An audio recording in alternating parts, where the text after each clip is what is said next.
Hello everybody, welcome to the course on graph algorithms. The first unit in this course, we're going to be talking about various algorithms to compute various sorts of decompositions of graphs.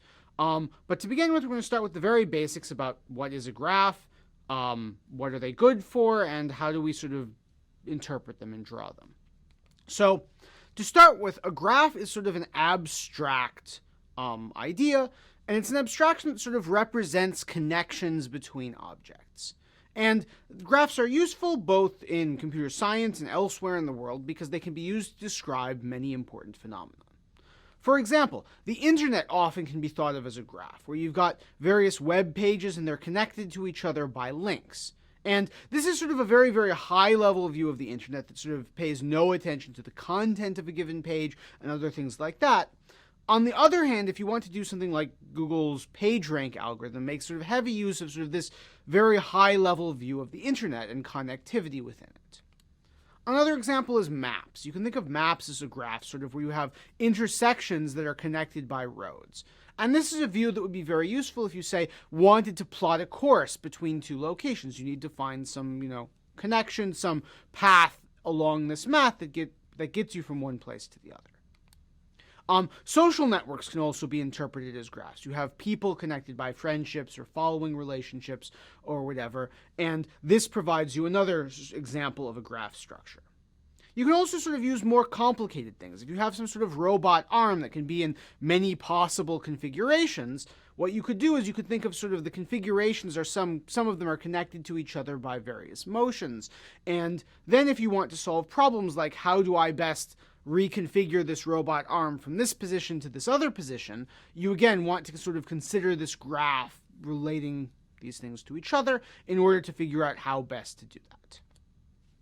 Okay, so these are the sorts of problems that we would like to be able to deal with using graph theory. So what is a graph?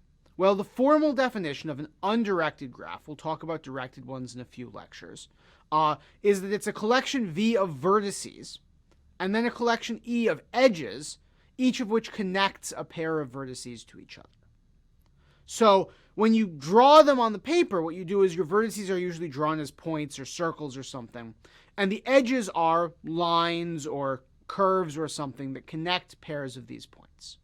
So, for example, the graph drawn on the screen has 4 vertices labeled A, B, C, and D, and it also has 4 edges, one between A and B, one between A and C, one between A and D, and one between C and D.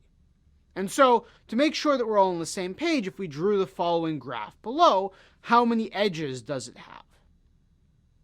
Well, the graph here has 12 edges. You can sort of count them all, and sort of each of these segments between 2 of these points gives us an edge, and so there are 12 of them. Now, there's one thing that sort of fits into this definition of graphs that I gave that is a little bit weird, perhaps, or unusual.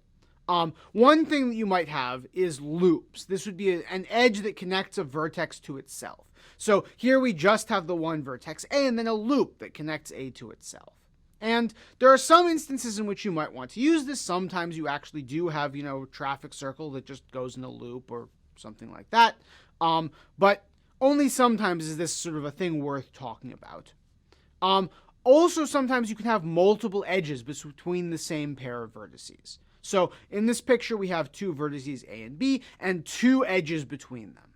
And somehow, if you're just talking about can I get from A to B, it doesn't matter if there's 1 edge or 2 between them. But sometimes having both of them is relevant. On the other hand, a lot of the time, these loops and multiple edges are just sort of a degeneracy that we don't really need to deal with. So oftentimes we work with what are known as simple graphs, which are graphs which don't have loops and don't have multiple edges. And so this is sort of the basics of what a graph is that we've just covered. Next time we're going to talk about a couple of things. First, we're going to talk about how to represent graphs on a computer. And then we're going to talk a little bit about how we talk about runtimes for graph algorithms. So I hope this has been a useful introduction, and I'll see you at the next lecture when we talk about these other things.